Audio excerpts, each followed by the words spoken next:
Here we describe the actions and control measures to consider when carrying out a hobbled dorsal rollover, a technique suitable for both cattle and horses. In the film, large bales are used to simulate a ditch or other channel. Pre-rigging equipment and using additional control measures such as hard protection shields and personal harnesses are recommended. A hobbled dorsal rollover may be indicated in high-risk situations to preserve human life, or when leaving an animal dorsally recumbent would not be beneficial to its welfare and a manual solution is possible.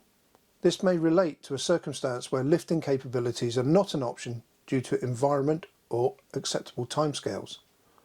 Either way, it is unlikely that robust chemical control will be achieved, and therefore planning and training for this technique is essential. Use decision controls to direct your plan and communicate clearly your rationale and expectations. If using hard protection, decide how best to place the shields to minimise the chance of being struck by the hooves if the animal lashes out. Consider the individual's behaviour through observation. If bouts of panic are followed by rest, then use the resting periods as an opportunity to apply the hobbles. Remember, the introduction or removal of shields may contribute to stimulation.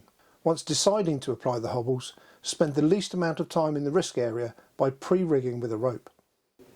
Ready, brace, roll.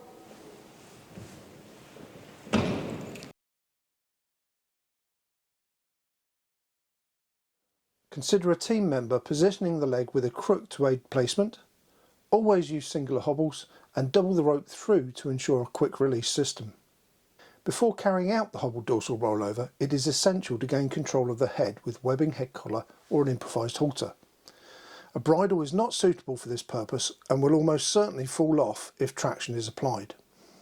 If possible, gain contact from both sides to assist with elevating the head to support the manoeuvre. Consider whether sufficient personnel are in place on the rope to effect the pull. Double the rope and ensure the team stands on one side. If a human casualty is present, consider the use of hard protection to avoid the animal stepping back onto the casualty.